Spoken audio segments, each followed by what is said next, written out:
This Morning Answer continues next on AM 560, The Answer. Now, from the Signature Bank Studios,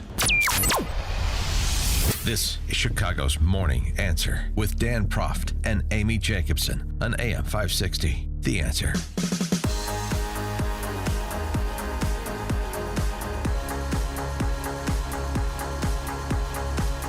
Top of the morning, Dan and Amy. Boy, I sure am glad that the Democrats, so-called Democrats, new Bolsheviks, I'm sure glad they haven't listened to Rui Teixeira, who I mentioned before, his Substack, or his blog, I guess, liberalpatriot.com. I mean, he's a man of the left. He's an academic. But he focuses on reality, political reality, electoral reality, and he does some pretty good analysis of where the electorate is and who the electorate is.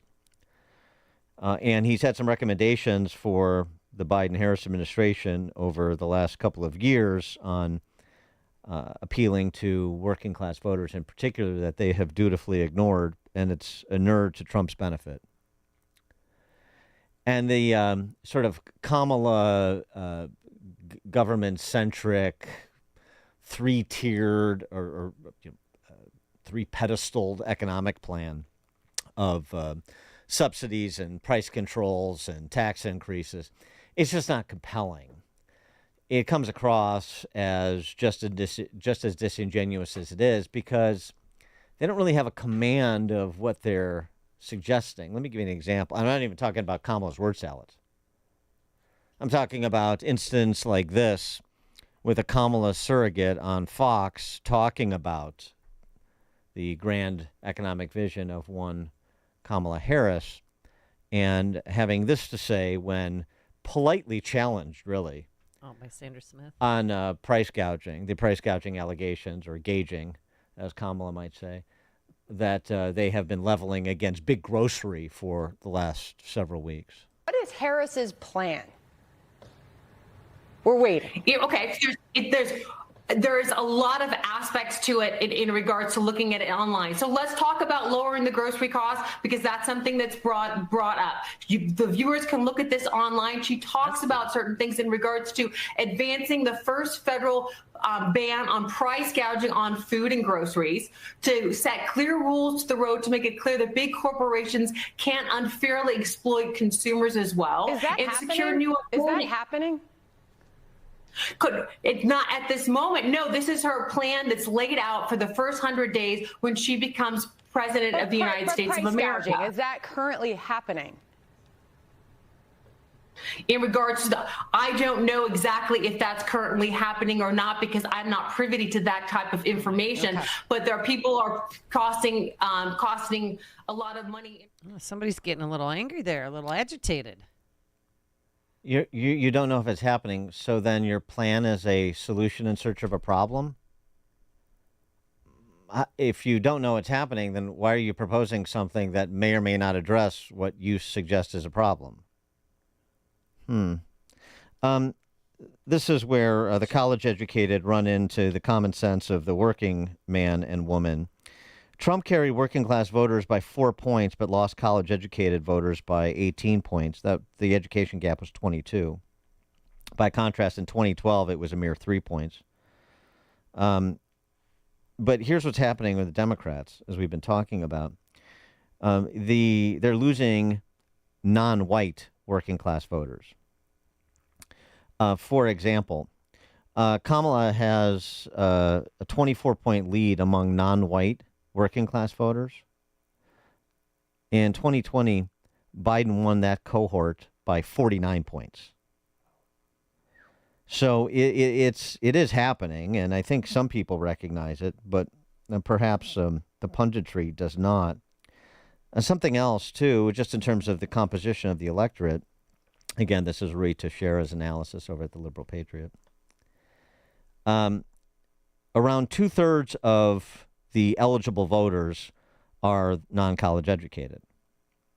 And actual voters turns out to be around 60%. In the 7 key swing states, Arizona, Georgia, Michigan, Nevada, North Carolina, Pennsylvania, Wisconsin, the working class share of the electorate, this is the real divide here is not racial. It's college education and not college education. In those 7 key swing states, both as eligible voters as well as projected 2024 voters, that percentage is higher than the national average, higher than 60%. So Trump is losing ground among college-educated voters, but gaining ground among working-class voters, non-college educated voters, and non-college educated voters are the supermajority of the electorate. So this is why, in part, despite some missed opportunities, still feel that Trump is well poised to win this election. For more on all of this, pleased to be joined by Bret Baier, host of Fox News Special Report, best-selling author of To Rescue the Constitution, George Washington and the Fragile American Experiment, as well as the History Club, Duel Across Time. Bret, thanks for joining us. Appreciate it. Good morning. Do you think that the Kamala team understands those demographics that Rui Teixeira is discussing? No, I don't. And I don't think their plan so far has backed up going after those demographics. Listen, the debate, there was a lot of analysis that she did really well, that she was, and on the left, it was like a parade that she really slammed Trump. But in, the post-analysis, since the debate, swing state polls have moved 0.3 points toward Trump. Not the other way. And so we've watched this really closely. And this race is essentially tied in a lot of different places. But if it's tied, oftentimes, the former president is undercounted by a couple points in the way we poll, even if there's a weighted, since 2016, they've tried to weight polls to get the shy Trump voter. But they haven't fully been able to do it. It just seems to me, to sort of summarize what Teixeira is laying out, that Trump is selling to the masses and Kamala is selling to the classes. And that's advantage Trump. Yeah, listen, if you get working class, if what we heard from the Teamsters in their internal polling around the country was correct, which was that Trump was winning overwhelmingly, and that's why they chose not to endorse. The leadership wasn't ready to endorse Trump, but the workers in their polling internally were at about 60%. So if that's true, it's to your point. He's becoming a working class, pitch. The Tuesday night debate, CBS, the host, Vance and Waltz. Your perspective on the debate performance of the moderators for ABC, your expectations for CBS, and then anything you can tell us about the possibility that you can still somehow engineer a Trump-Harris rematch. Yeah. Well, I'll start the end first. The other day I said, it might happen if Trump agrees, because the Harris people at least are signaling that. I think he's not down that road. He's not ready to go down that road. He doesn't want to. His people don't really want to. I think dueling town hall is much more possible. We'll see about that. Well, as far as what's that? No, I'm sorry. Well, they are having one on Univision, but one October 8th and then the other October 10th. So we're just trying to get them in the same room, right? Yeah, I think so. Listen, a debate would be great.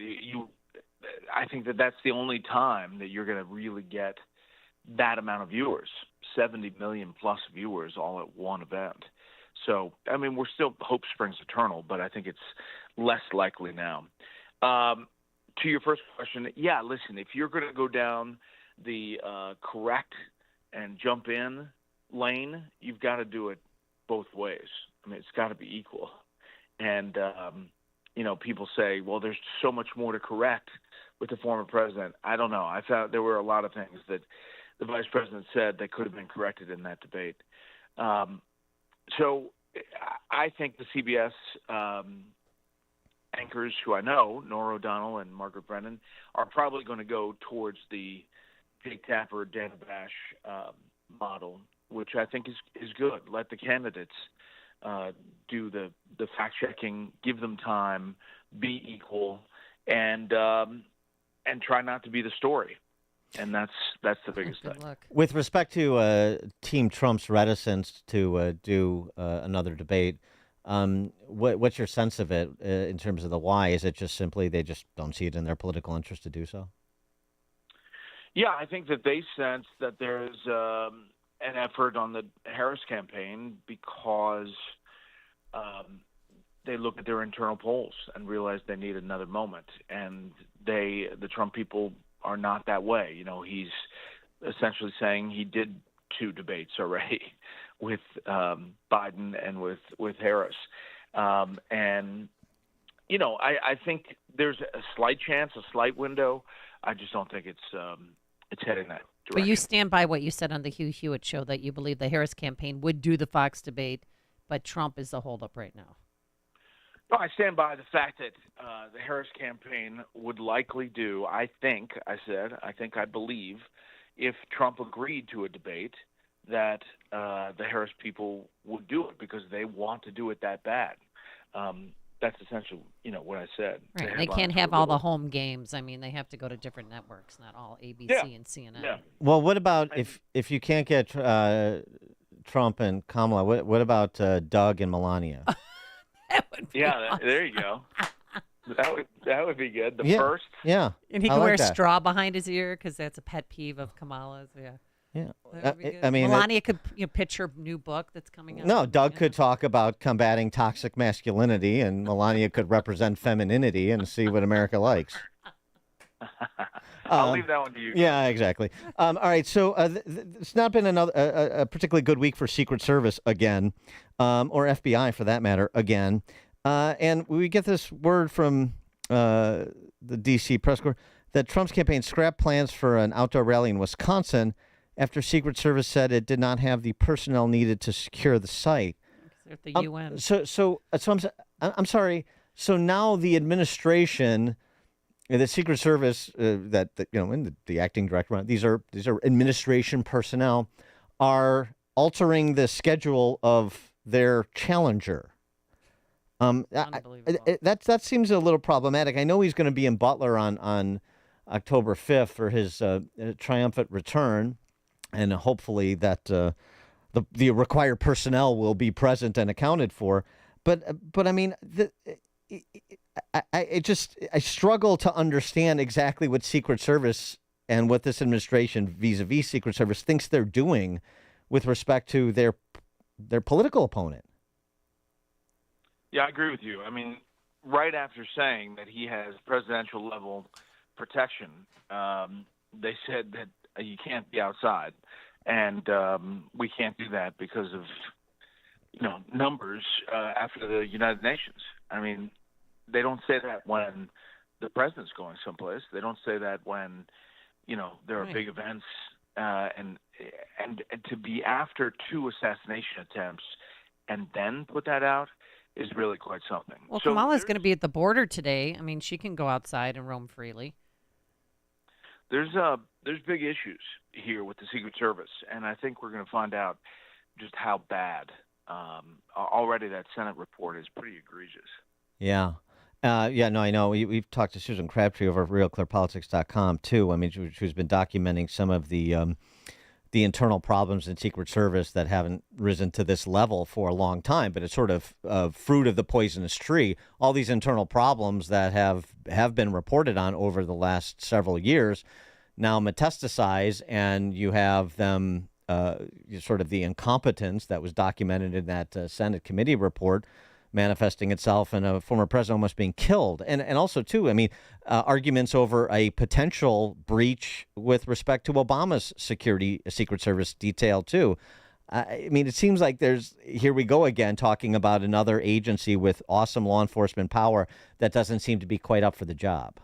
Yeah, and the other thing is that you're in the middle of this, and what has been briefed and confirmed, a real threat from Iran. a real threat Yeah. from Iran to kill the former president, to kill the former Secretary of State, Mike Pompeo, to kill Brian Hook, a senior advisor in state, to kill John Bolton. This is real. They all know it's real. And yet the administration, to the former president's point, and in President Biden, has not spoken out and said, Iran, if you do anything, if you touch a hair on any of these guys' heads, there will be consequences. Don't. How about say don't, just publicly? He hasn't done that. And the fact that Iran is in the midst of doing what it's doing is really amazing while we're having the Secret Service failure.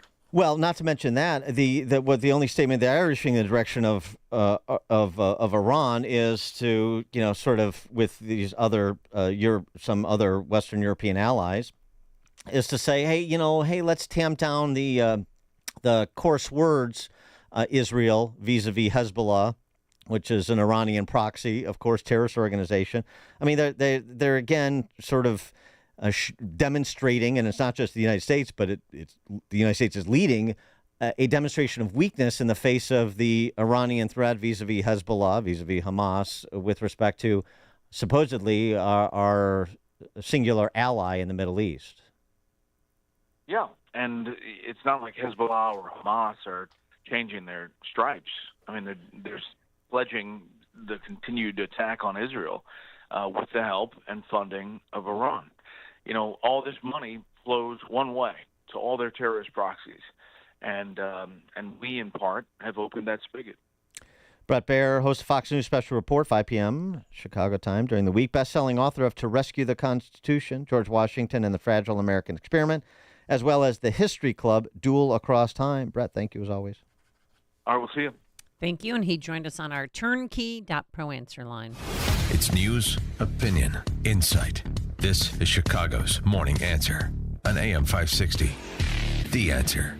From Steve Bannon and War Room Films comes the explosive movie, Government Gangsters. Donald Trump called it a must-see movie. Government gangsters are the group of individuals, career bureaucrats, installed by the deep state into every agency and department in the United States government. Based on the best-selling book by former Deputy Director of National Intelligence Kash Patel, it exposes the daily deceit and manipulation of the deep state, how they operate, and how they try to bring down Donald J. Trump and his supporters. From Russiagate to Hunter Biden's laptop, January 6th to the 51 intel letter and everything in between. These people are dangerous and vindictive, perfecting ways to hide their corruption. Government Gangsters is not just a film. It's a revelation that will forever alter your perception of government.